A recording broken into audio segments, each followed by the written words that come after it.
Comics and powered by the Red 5 Network. For more, visit red5.bio.link.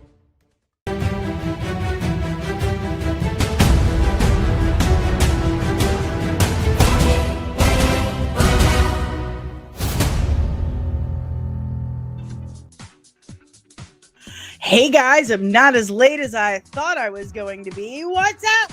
I'm so sorry I'm a little late. I had a virtual doctor's appointment that got rescheduled last minute, and I do mean like last minute. I was putting on my mascara and I got a phone call saying, hey, can you like join us on Zoom in like 15 minutes instead of a few days from now? And I was like, sure.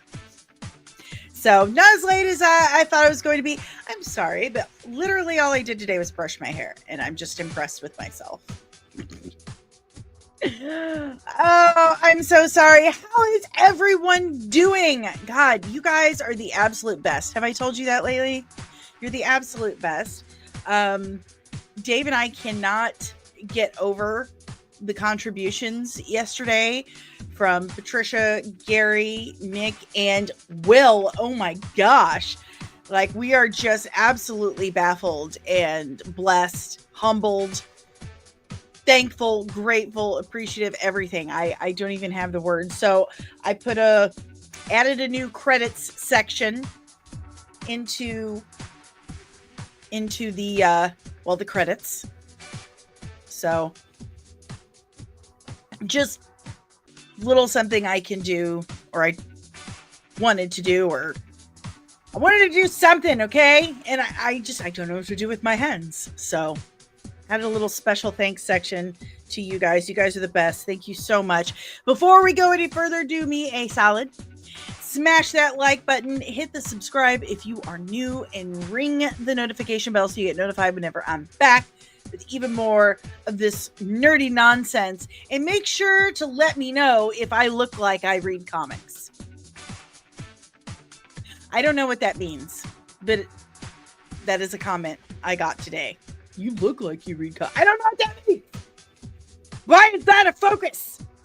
Anyway, buenos dias, Fernando. You are numero uno this morning. Good morning, nerdling, deranged, lunatic. Good morning, Patricia. Thank you for your contributions. Ollie said good morning, too. It startled me. Good morning, Penny. Oh, dear stew. Oh, I haven't had that in so long. I need to call my sister and see if she can hook me up. Good morning, Jalen. Where'd it go? There you are. Good morning, Jalen. Good morning. Good morning, Christian Fandom Geek. What's up? What else we got? We got. Good morning, Dreaming Tabitha. Lurking while working. Work it, girl. Good morning, Collector Zone. I don't have spoilers yet. I go see it tomorrow by myself because no one else is available. Good morning, Ellie. I literally just said I needed to call you about some deer stew. That's my sister. Everyone say hello. Good morning, Real Anarchy. Good morning. Oh my goodness. That's not Noelle S. That's Ellie. Her name is Smelly Ellie on my phone, but it's only because it rhymes. She actually smells quite lovely 24/7. I'm very upset about it. Super jelly of her amazing hair and how pretty she is and how good she smells. And she's just generally awesome. Seriously, she is awesome. She's like totally killing it as the in the person department. Yeah, that's Agent Smith. Funny story. I told her when I met her future husband that I didn't believe that was his name. It was too normal. That it had to be like an alias or something. So it's funny that you say Agent Smith, because I've always said that her husband's name was an alias and he has to be like some kind of secret agent or something. Right? Do you remember that? Do you remember? Okay. All right, guys, let's get into it. Good morning, Maverick. Good morning. All right, guys, let's get into it. We got a couple of things. There's really not a whole lot of news today, but I missed you. I wanted to talk to you. Hey, remembers Agent Smith. All right, guys. We've got a couple of headlines to go into today. Let's see what we've got. And the computer is on the way. The computer's on the way. I'm just saying, it's being worked on as we speak. I cannot wait. Good morning, Dobby. Good morning. Oh, I go see it tomorrow by myself because my sister is busy. My sister's busy. My fund is busy. My kids are busy. My husband is busy. Like, everyone's busy. So I'm going to the movies by myself. I haven't done that since 1998, I think. It was 10 Things I Hate About You, by the way. Oh, Ellie's not busy. Her oldest child is busy. And that leaves no one to watch the youngers. So it's fine. I'll go by myself. I'm my best company anyway. So anyway, first on the list, Wednesday has been renewed for season 3 at Netflix. A spinoff is also being discussed. This comes from the Hollywood Reporter. They did an article interviewing Tim Burton and Jenna Ortega. I just like saying Ortega. She's so pretty. She's a good actress. I really enjoy her. Good morning, the science fictionary. Have you seen Bigfoot? I have. Yes, I have. My sister doesn't remember, though, because she's almost 10 years younger than me, and she was a baby when it happened. So there you go. She can't confirm or deny that for me. Oh, but I can confirm I gave her chicken pox that same year, which is why. Oh, sometimes I forget that there are people watching me. Family trauma. We have the best. Anyway, so they interviewed Jenna Ortega and Tim Burton, and it has been already confirmed before season 2 has even dropped, which it comes out next month, I think. So Wednesday, season 2 is coming out next month, and they're already going to start. Hopefully they start working on season 3 soon. This is, how long has it been since season 1 of Wednesday? Like 2 years? 2 or 3 years, actually. I think it's been 3 years. Like, come on. That's ridiculous. This is getting excessive. This 2, 3, 4, 5, sometimes 6 years in between seasons is absolutely ridiculous. We're getting old, okay? We're going to forget that your show existed. We're going to forget that your show existed. We're going to forget what happened. And, then we lose the ability to care. Like, I don't even care to rewatch it now. Like, I've got so much other stuff. Gosh, come on, guys. We're old. But hopefully it being renewed already for season 3 means they're going to get started on it. So we don't have to wait half a decade to see the next one. So I liked it. All right. I liked it enough. I liked season 1 enough. I'm still not really sold on Gomez and Morticia. I don't feel like Catherine Zeta-Jones and Luis have, is it Luis Gomez?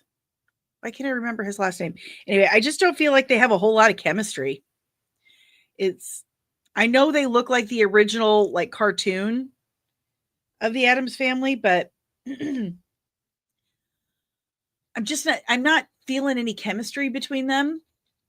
So that doesn't work for me. Thankfully, they're not the centerpiece of the show. See, my sister agrees with me. No chemistry. None. So thankfully, again, they're not the centerpiece of the show. Jenna Ortega is, and she is just phenomenal in the role. She's just wunderbar. Luis Guzman. That's it. Guzman. I don't know why I couldn't remember that. The Guzmans took up like 25% of the Catholic school I went to. Seriously, my grandma was super jealous because Abuelita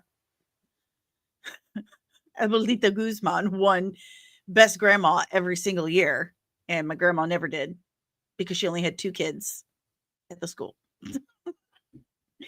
Very jealous of Abuelita Guzman. She was. Very much so. Good morning, contributing producer, Nerdlink First Class Keto.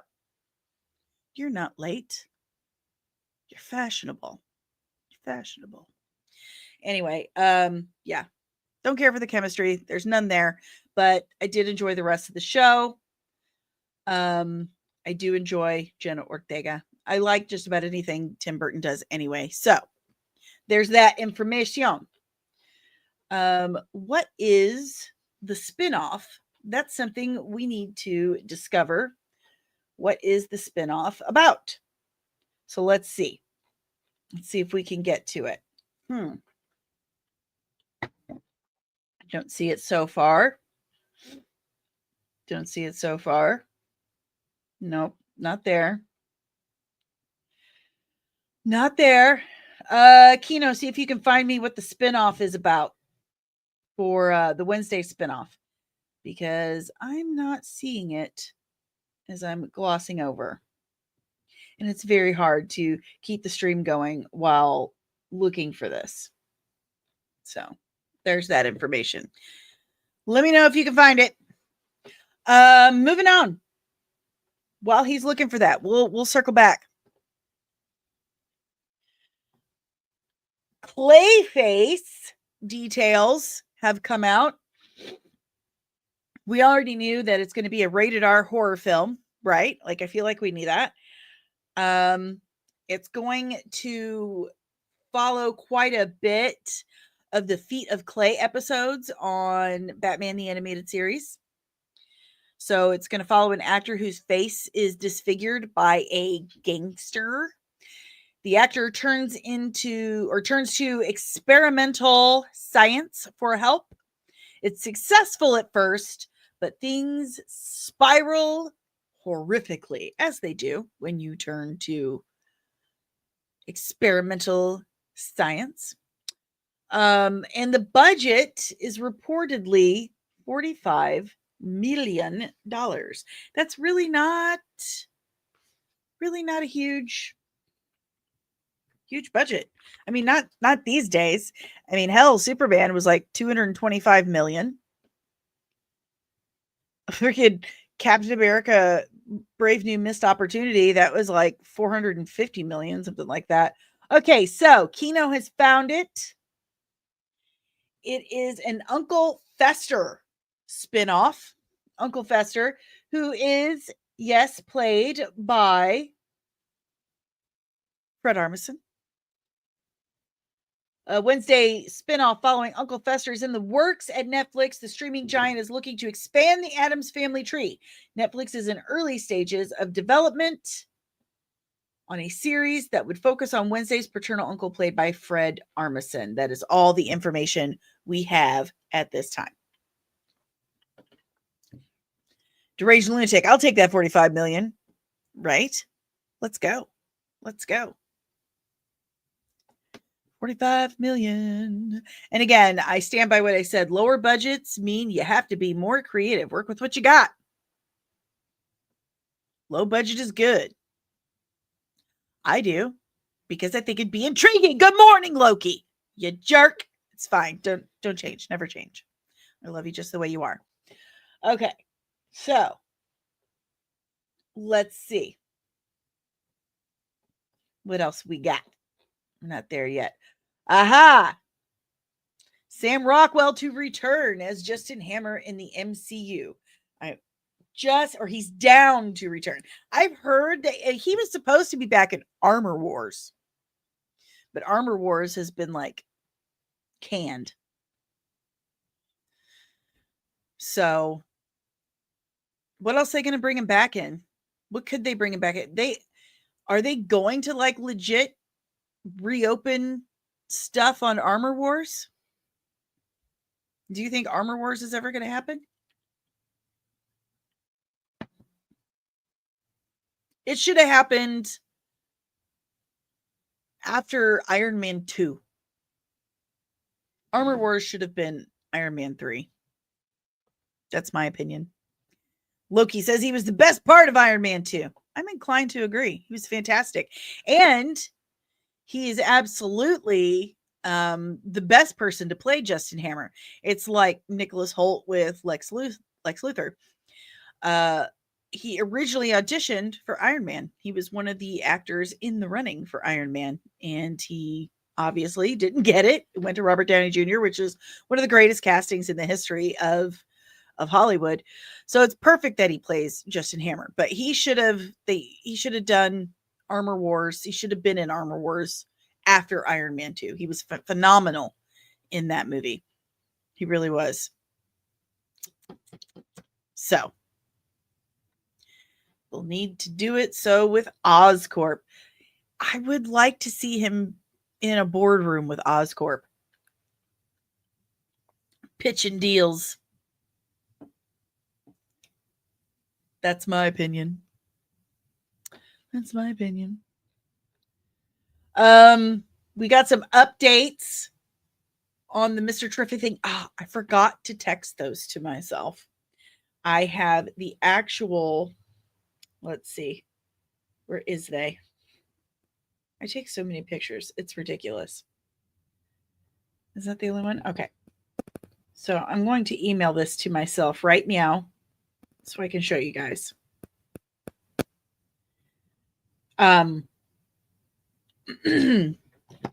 But Warner Brothers has trademarked a couple of things. I've got it, honey. I've got it. I just need to get it out of my email. No, that was the wrong button to press, Danielle. Good job. Way to make everyone see just how professional you really are. All right. Let's see. Here we go. I've got it. I'm going to show you guys. So,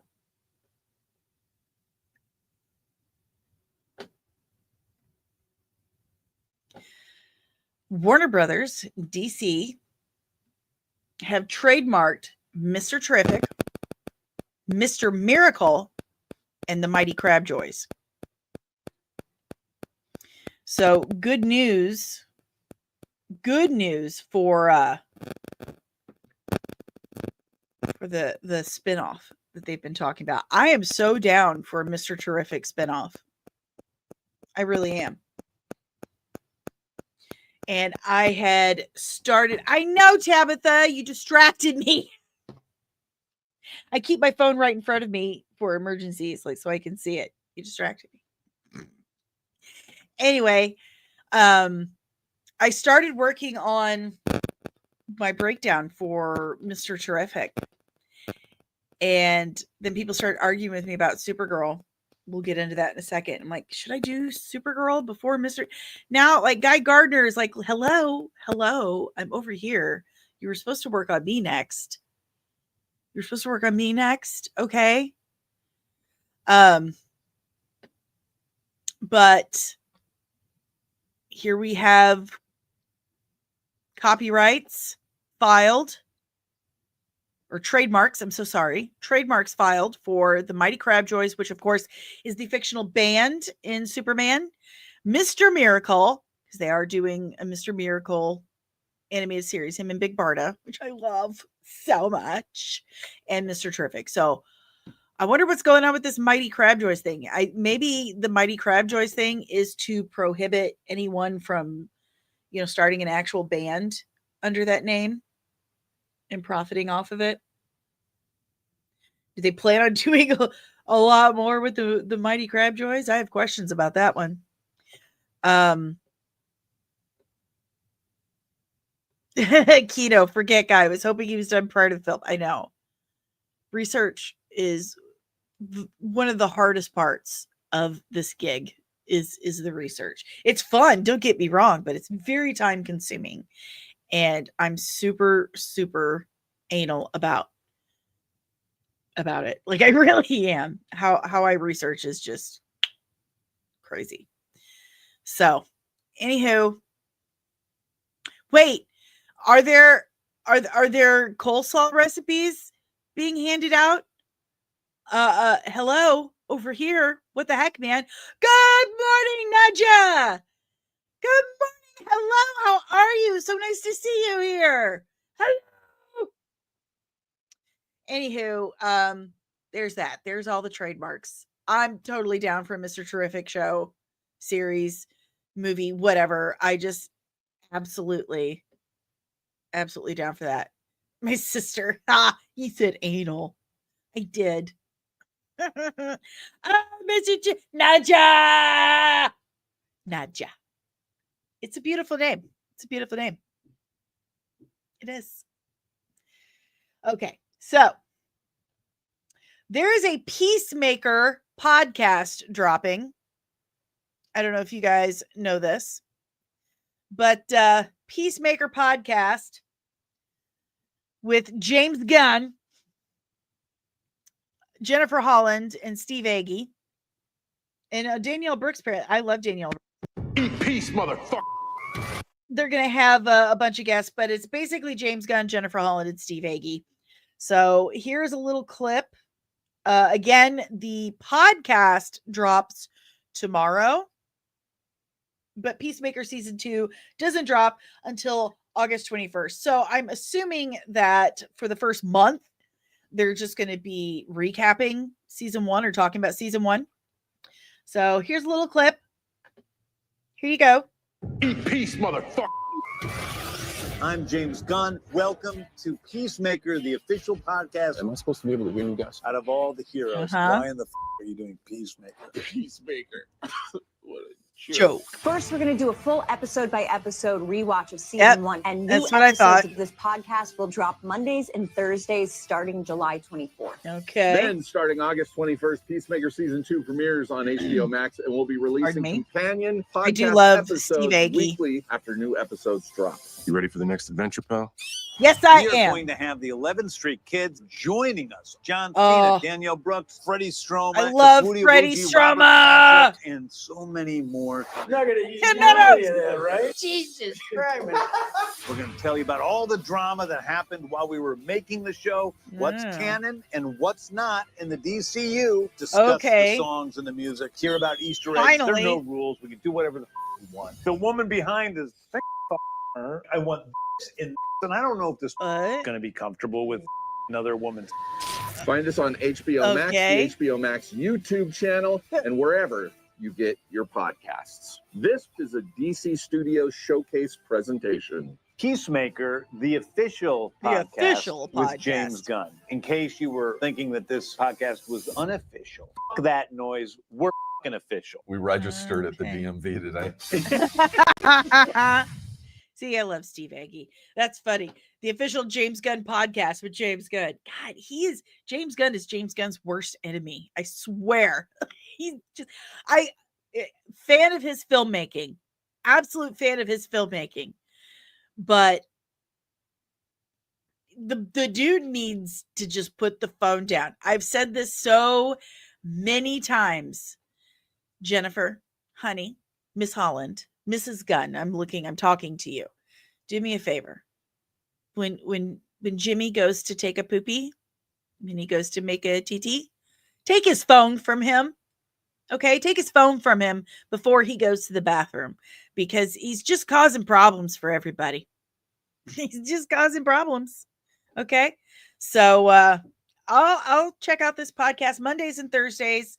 They're doing episodes rewatch for the first season. They're going to explain what is canon and what is not, which is something that desperately needs to be done. We've been hearing for years now, it's officially been years now, that Blue Beetle was the first DCU movie.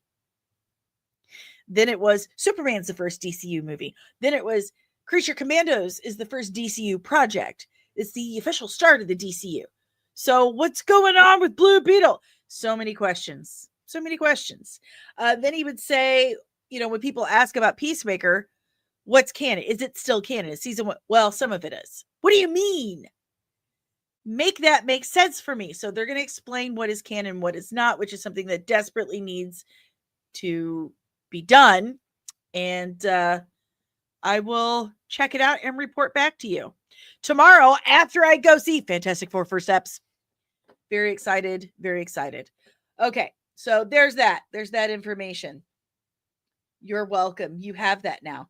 Moving on. Any questions, comments, emotional outbursts about Peacemaker season 1, 2, Mr. Terrific stuff? Leave it in the chat below. We're going to move on.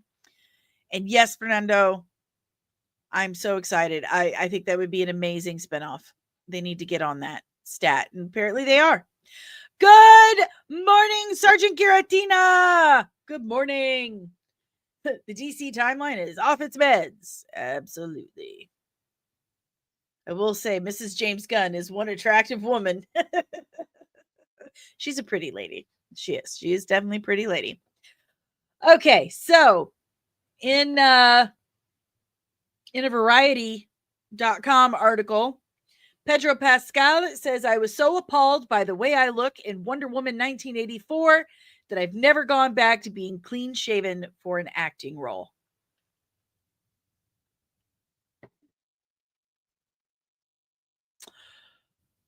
How you looked in 84 was not what the rest of us were horrified by.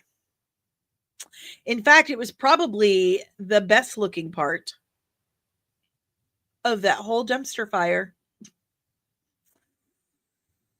How Maxwell Lord looked in Wonder Woman 84 was not my concern. How Maxwell Lord behaved was my concern. How Wonder Woman behaved in Wonder Woman 84 was my concern. That movie is just hot garbage all the way around, except for how Pedro Pascal looked.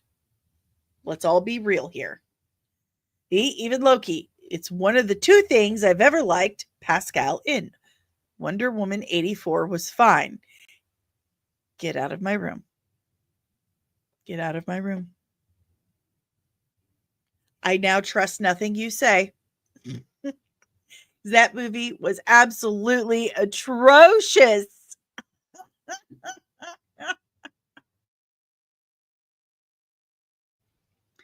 Maxwell Lord is not some smarmy used car salesman personality type that made wishes on a magic wishing rock, okay? Maxwell Lord was one of the most charismatic, wealthy tech guys that also happened to be one of the most powerful telepaths in the DC world. He was mind controlling the entire Justice League on international television. And he was the first person to be killed by one of the Trinity of the DCU, Wonder Woman. It was the only choice. I said good day. I said good day. I named myself after a bloody Marvel character. I'm not a DC guy with ties to the comics. I don't care. One would say you named yourself after a Norse myth. Yes, they fumbled Maxwell Lord hugely. Bigly huge. They fumbled him huge. Yeah, and again, I've said this so many times, and I'm never going to stop saying it, but Wonder Woman had some very questionable ideas about consent in that film. They turned my girl into an assaulter. And I was not okay with that. Like, nope. And how Pedro looked without a mustache. definitely wasn't even on my radar when it came to the film. But apparently it was for him. It was for him. He hated it, how he looked. And yeah, that's why I guess he refused to shave his upper lip for Fantastic Four, I guess. Fernando the Monkey's Paw story was dumb. It was crap. It was total crap. You nerfed Maxwell Lord. You nerfed him. You turned Wonder Woman into someone who assaults others.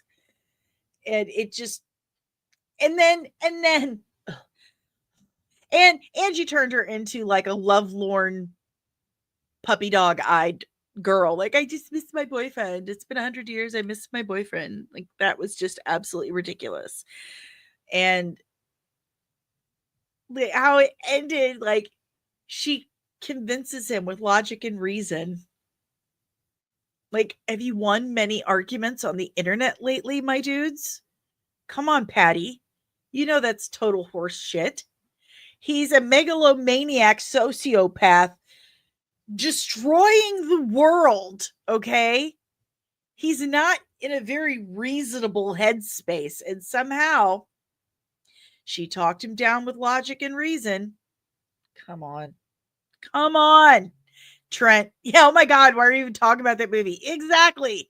It's just total crap. It was total crap. So, poor Pedro. Wake up, dude. You know that movie was shit. And how your upper lip looked was not even on anyone's list about why that movie was terrible. And good morning, Trent. I meant to yell that. Did I yell that? I don't remember. Okay, so moving on. All right, we're down. We're already to our main topic. Okay. And somehow it hasn't come out yet. This is from the critics, and I'm going to pull up actual Rotten Tomatoes. It has debuted on Rotten Tomatoes with an 88% score. It says it's firing on all cylinders.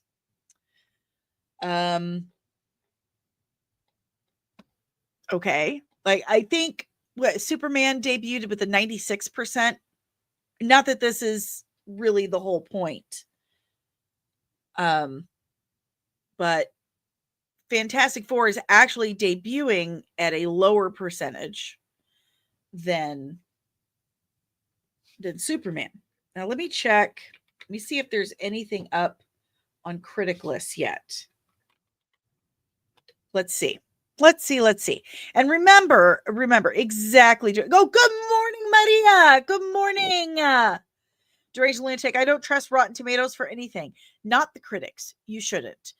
I've brought this up so many times, but it's the truth. A couple of years ago, there is a gnat, and it just like, ugh. Anyway, a couple of years ago, it came out that Rotten Tomatoes got caught using a third-party company called Bunker 15 to pay critics for reviewing, like specific ways, reviewing how they wanted. Okay, so on Rotten Tomatoes, the critic score is 88%.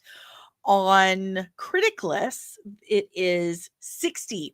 It's still considered rad, but that's just over 50. That's just over a meh.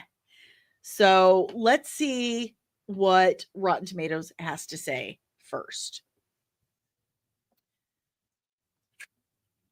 Critics say it shines on the big screen thanks to a stellar cast with spectacular chemistry, immaculate production design, and an instantly iconic score, even if the villains are a little underwhelming.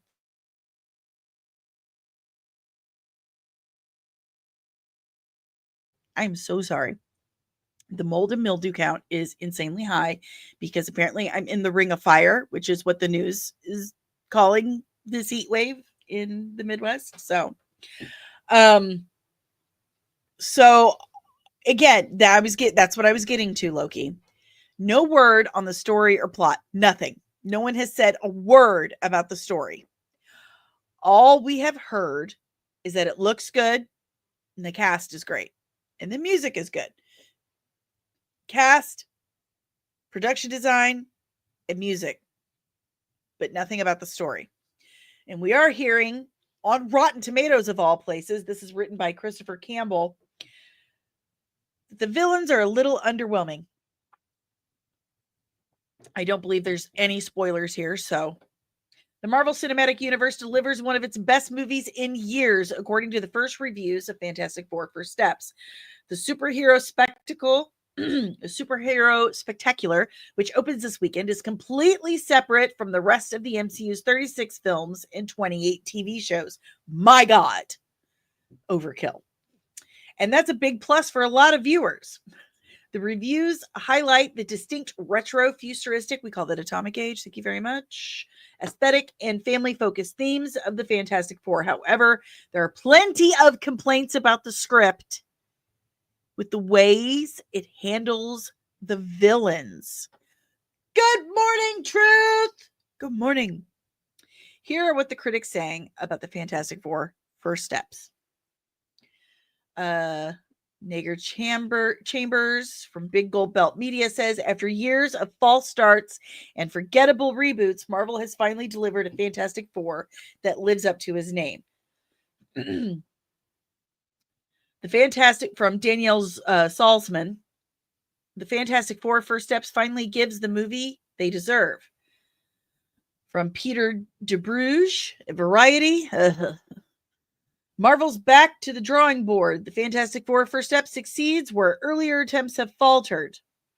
Liz Shannon Miller from Consequence says, calling First Steps the best Fantastic Four movie yet is accurate and also easy. Giovanni Lago, next best picture. It's not saying much, but this is by far the best directed Fantastic film to date. Whew. It's not saying much, but... Kristen Lopez from The Film Maven. Some would argue, myself included, that Incredibles remains the best Fantastic Four movie we've ever gotten. And that doesn't change with the release of Marvel's The Fantastic Four First Steps. Okay. Let's see if I can find something.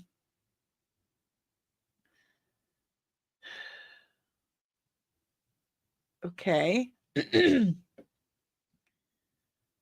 Well, they're all pretty much the same. The reviews that he's used in this. Let's see.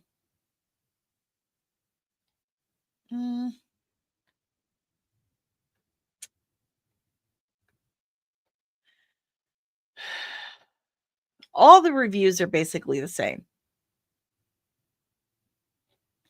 And he really did kind of a crappy job with this article because,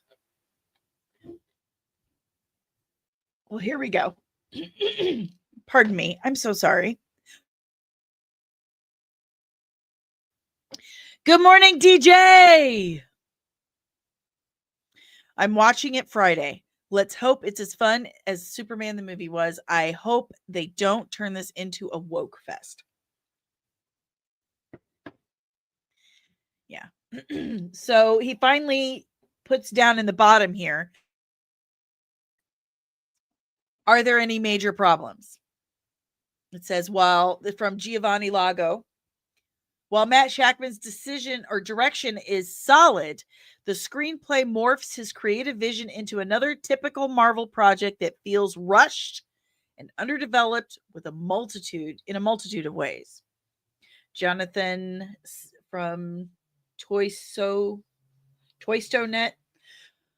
Most of the issues with the film stem from a chaotic and unfocused script that feels like 4 movies hastily patched together. Oh, that's not good. DL, I'm so sorry. Go take care of that. Go take care of that. Good morning, Somar.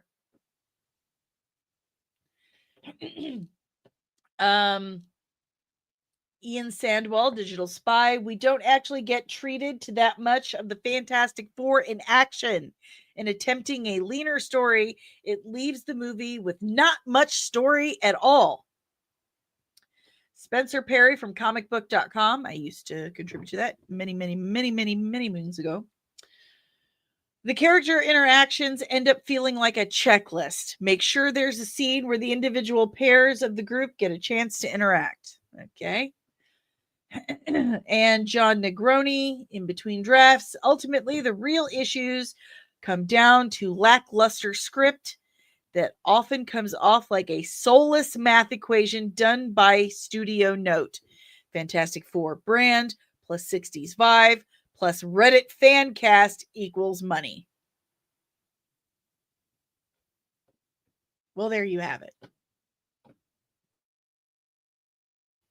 It's pretty much what we were suspecting, that it looks amazing. It looks fantastic. The cast is fantastic. But the script is lackluster. It's messy. I mean, again, I liked Superman, but I'm woman enough to admit that the script was a bit of a mess. It was more, again, just fun, bright, chipper comic book movie. Yeah, see, Samar, that's exactly what I'm saying. It's kind of like what we've heard about Superman. That looks good. Good morning, Joel. It's a filler movie. They've made filler movies lately when they should be making actual tentpoles. I highly recommend watching the Marvel season of Icons Unearthed on Amazon Prime. Studio interference. That is always what happens. The actual executives, the suits, they think they know so much better than the creatives. And that's where they always go wrong. So Marvel's gotten too big. The bubble is burst. And they're checking boxes like doing a math equation, So yeah. Joel Familia, I feel like we're hitting DBZ TV fillers territory here.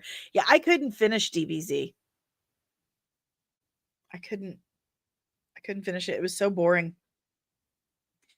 Don't get me wrong. Fun is nice, but needed to be both. It needed to be fun, compelling Superman movie, not Superman and the Justice Gang. Somar, what's the difference between executive producer and producer? Executive producer is the guy running the show. He's the one making it happen. He's the one with the vision. He's a creative. Producers are usually somebody who's contributed something to the show. Producer credits are almost like a thank you note too. Do you know what I mean? Like, if you give me this, I'll give you a producer credit. I found DBZ boring. Maybe I should try and rewatch it, but I couldn't quite get through it. Producers are usually ones who, invest. They invest the money, or they've done something to help out. But executive producer, that's the one with the vision and running the show. Then there is, I know there's a previous comment, sweetheart. Let me finish my thought. Then you have the suits that you were talking about. That's where I was going. I don't know how many executives usually have at a company, but a lot, like a whole lot. And then there's a board. Then you have the suits. Those are the money people. The executives are the money people. Their entire focus is, will this make money? How much money? And how can we get more money? Their job is to watch the bottom line and write checks. And a lot of times they'll tell you, okay, we're going to give you this budget, but then they don't want to sign the check and hand it down. Like an insurance company. We'll do this. But then, when it comes time to turn the tap on, they're like, do you really need that? Is it absolutely necessary? There you go. Hopefully that helps. Fernando, a lot of the producer titles are BS. But it's exactly what I'm saying. Like, if you do this or that, give me a producer credit.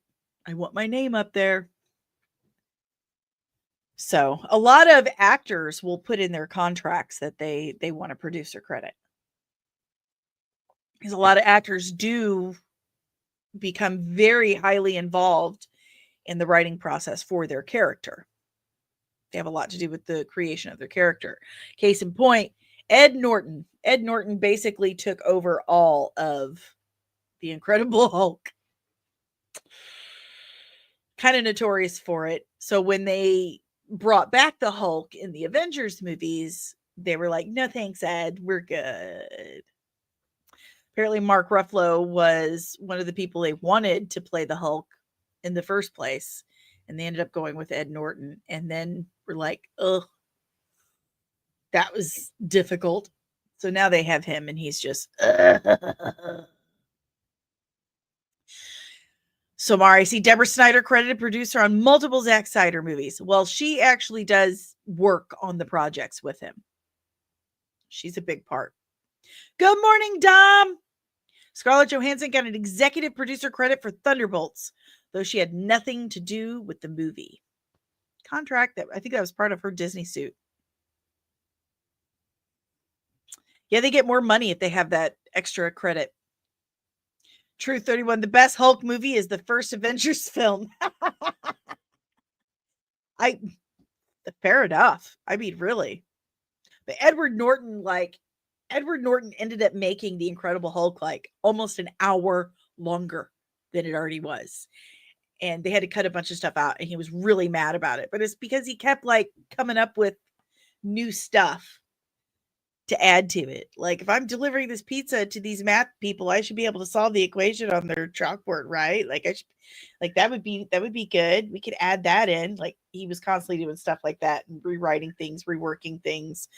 And it was very stressful for the crew. But anyway, highly recommend Icons Unearthed on Amazon Prime. Watch the Marvel one. Watch it. Very informative. I mean, the Batman one too. Very, just super informative. You should watch those. So, but he was okay. Ed loved that character. Should have let him cook. They did let him cook. They did. And it caused so many problems. It made the production run way longer. It made the movie way longer. They had to cut a bunch of stuff out. He cost them a lot of money because he went into auteur territory. Like, I'm going to take over all of this. So, good morning, Scare Off Scuttlebutt Podcast. Going to a meeting, but I just wanted to stop by and say, Excelsior! Everyone look out for Ro. He's a cult leader. I'm just saying. And Ro, maybe it's Maybelline.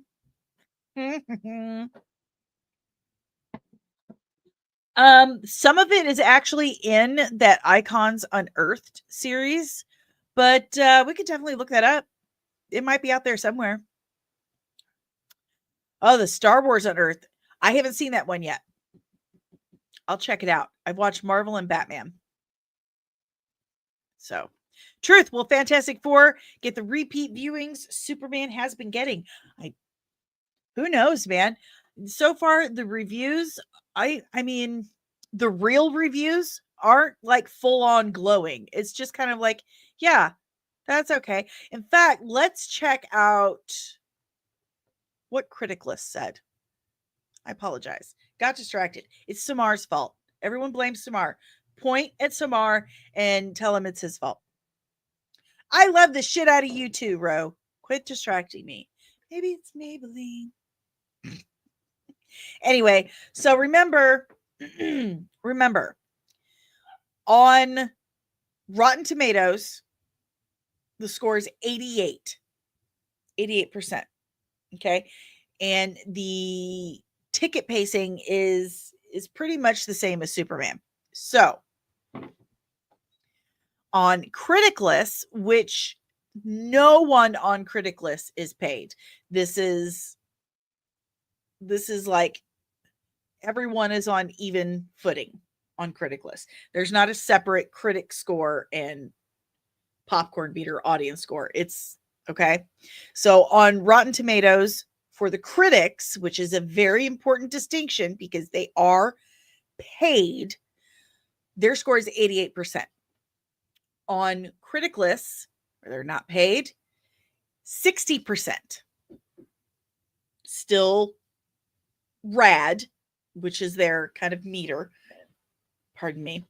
It's still certified rad, but it says Fantastic Four: First Steps is the best superhero film of the year, and it pleasantly surprised me. The music was fantastic. Sorry, I couldn't resist. The sets were all real instead of CGI, and it really showed. Johnny Storm stole the show. Johnny Storm stole the show. And there were stakes again, which felt good. Of course, there are nitpicks where I think it could have been better, but overall, it was a pretty good film. If you're looking for a new superhero film, this is the one to choose. You can thank me later. It's pretty good. It says this is the only review it has on Critic List. It's just the one. So even though they said it's pretty good, the score is still only 60%. Good morning, Bryce. Do you think award shows like Emmys, Oscars could ever have a comic book movie of the year award? If they actually make one worth it, I think so. But again, the two most anticipated films of the year, this is what we've got. Both have gotten the exact same reviews. The same reviews, same ticket tracking, all of it. Dom, the best MCU movie since Thunderbolts. Thunderbolts was really good. I thought it was really good. But everyone's just... huge problem. Huge problem is you only got to wait like a month and it's on streaming. It's insanely expensive to go to the movie theater. It's like $100 for two people to go to the movies. That's ridiculous. Absolutely ridiculous. And then it's only there for like a month and you could just watch it on streaming anyway. So why even go? And then the movies aren't blowing you away anymore. They're just not blowing you away anymore. Samar, what you think of Captain America 4? I loved it a lot. Samar, I did not. I call it Captain America Brave New Missed Opportunity. There was a lot of missed opportunity. You could see the holes. So many holes. They cut so much out. Their choice, they should have stuck with their first choice of how the leader looked. The leader was practically pointless in the whole film. They could have cut what's her face. Could have cut Ruth out entirely. It just, the biggest draw was Red Hulk, and you showed everything about him in the trailer. It felt empty. It felt like it was missing something. It just didn't work for me. Dreaming Tabitha, I keep saying this is the summer of all right. The movie wasn't bad, but it wasn't great. It was all right. Exactly. Yeah. Joel Familia, my girlfriend said the same thing. Meh, it'll be on Max. See? What's the point? You've got too many of these suits involved so that they've removed the Marvel method. The Marvel method is gone. The Marvel method is just do what these executives say. And that's not working. It didn't work in the past. It's not working now. They think so little of us. They think we're so dumb that we'll be blown away with something shiny and, oh, they're stupid. They'll buy whatever we give them. They want to sell toys. That's the big thing. And that's what it's been since the 80s. Create these characters because I think it's going to make a nice toy. They want to sell toys. DJ MXP says, I feel like a lot of people are focused on the cinematography aspect instead of a good story. The excitement we had when Infinity War and Endgame are gone, and now we're expecting Marvel movies to fail. What the big problem, and I was thinking about this last night. When I was watching some more of that Icons Unearthed. And I think I've kind of said this before. It's kind of like Beatlemania to me. You had to be there to experience it. You can't recreate Beatlemania because there was only one Beatles. There was only a moment in the 60s, and it was great that it happened. It's something that happened, but you'll never be able to recreate it because it's already been done. And we're having these issues with these superhero movies. We're trying to recapture lightning in a bottle. You're trying to recreate this momentum that happened in 1989 when the first Batman movie came out. And you just can't. It's already been done. You have to do something new. And what struck me is that Marvel understood this when the MCU was starting out. Phase 1 and 2, phase 1, they had the Avengers. They brought the Avengers together and they did the big Avengers movie, and it was amazing. It was great. And then they knew they needed to do something else to keep the momentum going. They needed to do something new because they'd already done the whole Avengers thing. So they brought out Guardians of the Galaxy, and that worked. That worked fantastic. It was exactly what was needed. They started out with the more grounded stuff with Iron Man, Captain America, and then they started bringing out the mystical with Thor, the kind of space magic thing. And then you got Guardians of the Galaxy with the cosmic and Doctor Strange with the magical. They did something different and it worked. And now it's like they've gone back to trying to recreate those big seismic moments that they had when introducing the Avengers. You can't. It's already been done. You've already done that. Trent says, yep, chasing the dragon. Enjoy How to Train Your Dragon, Penny. Tell me all about it. Have fun with those babies.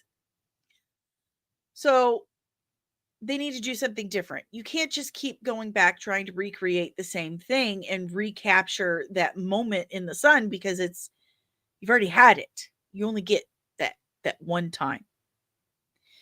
So I stand by what I say. They need to move on to Midnight Suns. They need to move on to that dark supernatural stuff because they haven't done that yet. They haven't done it. The rest, they're just beating it to death with a dead horse. Like, you cannot recapture lightning in a bottle. It does not work that way. You can't recreate Beatles Mania.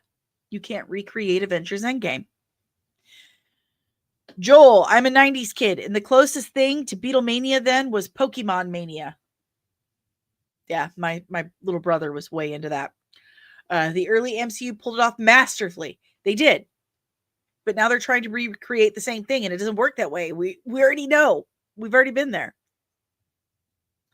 Dreaming Tabitha, they're just chasing nostalgia at this point. Same with Star Wars. Agree. Joel Familia. X-Men. That's the answer. X-Men and X-Men well. And I do believe that Midnight Suns is the answer. Good morning, Backyard TARDIS. Nerdling First Class Backyard TARDIS. It's okay. We're about wrapping it up, too. So if you have any questions, comments, emotional outbursts about the reviews that have come out about Fantastic Four First Steps, leave it in the chat below. We're wrapping things up. Maria, Strange Academy is going to be excellent. It better be. It absolutely better be.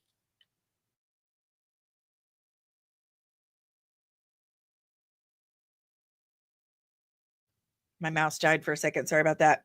Kino, can't have Midnight Suns without Morbius. Yeah, you can. You can. I've got a whole episode in the breakdowns about Midnight Suns. And I called it almost 4 years ago that this is the direction they were going. Good morning, world's biggest hoe. You're all right. We're wrapping things up. All right, guys. I want to say a huge, huge, huge thank you again to Patricia, Gary, Nick, and Will for contributing to the channel and helping me get the money I needed to replace this computer. Everything is in the works already. We've already got the wheels moving. Thank you so much, guys. I can't tell you how much I appreciate it. I do. So I've added a little special thanks section to the end credits. It's the least I can do. So if you guys would like to help contribute to the channel as they have, thank you. It's always appreciated and needed. Still not monetized. We're close. We're 500 hours away from what we needed to get to super chats. So watch the channel. Remember, there is a giveaway going on. If we can get the channel up to 3,000 hours minimum soon, I will select a name at random from the subscriber list, and that person will win a custom designed specifically for them comics and hoodie. So get those watch hours up, get those playlists going. If you would like to contribute to the channel in the other ways, there we go. You can scan that QR code right there. It'll take you to buymeacoffee.com/comicsandmua. There it is. You can tip us as little or as much as you like, and all proceeds do go to paying for streaming services, paying for editing software, equipment, all that stuff. So check that out. buymeacoffee.com/comicsandmua. You can also use Cash App if you're feeling fancy. If that feels like a better thing for you, go right ahead. There you go. $ DanielleSoncasie. You can also check out the official Nerdling Army at patreon.com/comicsand. We have 3 different tiers starting as little as $3 a month, and each tier has its own, we call it rank, and you get your own specific insignia, which comes on your official exclusive Nerdling Army merch that you get every 3 months for the first year of your membership. We also have different chat rooms, all exclusive to the Nerdling Army. We have the general chat. We have the request line, the AMA line. Go nuts within reason. Okay. I'm a lady. So we have that, the exclusive merch, outtakes, behind the scenes, ask me anything, which is in the chat. Actually, I just mentioned. And they say early access and early access. Yeah, there's some tutorials on there, some old ones. But I try to keep up with it as best as possible. If there's anything you would like that to be a perk on Patreon, let me know. I'm always open to suggestions on that. Like, what would make you want to join the Nerdling Army? Let me know. I'm very open to that. I just had a brain fart. Oh, yeah. And your name goes in the credits of every video. And if you join at a level Nerdling First Class or higher, you become a moderator on the YouTube channel. So those are some of the perks you get. Check that out at patreon.com/comics. And I have a merch store where I just refreshed all the designs. There's like 60 different designs that I've made over the years myself on a multitude of different products. You got coffee mugs, koozies. I think there's even pillows and bath towels and stuff. T-shirts, whatever. So check out comicsandcosmetics.etsy.com. Again, all those proceeds do go to help keeping this channel on the air. All of these links are in the description below, including my affiliate links. I'm an affiliate for several companies like Leash Boss, where you can save 15%, Zenny Optical, where I got my glasses and you can save 10%, Cora's Vault for all your superhero collectibles. You get 10% off there too. Also TikTok. I have affiliate links for TikTok and CapCut. I don't know how or why, but I do. But all of this stuff, including all of my reviews, all of my special effects and beauty looks, a gallery for all of that stuff, the Belgian project, which like listen guys, I got skin samples for my new leg and they just look like plastic. I mean, this is the kind of stuff that I'm talking about. It just looks like plastic. There's no pores, no skin detail. And it gets dirty really easy. And you can't clean it because the only thing that does clean it degrades it. But anyway, that's why I started the Belgian project. But it's not looking good. And anyway, but any information you could want about me and the channel, it is on comicsand.squarespace.com. This podcast is powered by the Red 5 Network.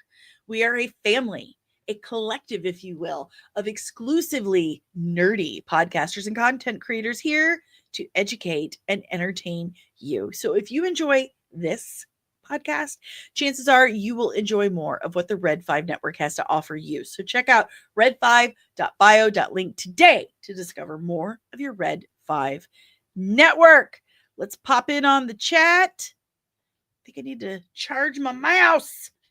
Red 5 family, that's right. Oh, Fernando, you're the best. You're the best.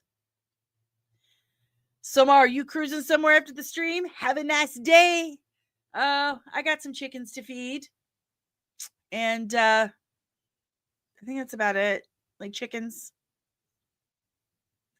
That's about it. Tomorrow, after the stream, I am going to see Fantastic Four. So until then, nerds, be nice, be kind. Everyone's opinions are valid. They are, even the rude ones. They're still an opinion. Okay, they're subjective. But I'll see you tomorrow. I'll see you in the next one. So yeah, stay nerdy, babies, and be good. Okay, like seriously, keep your eyes peeled because Disney and Kathleen Kennedy are gonna get you.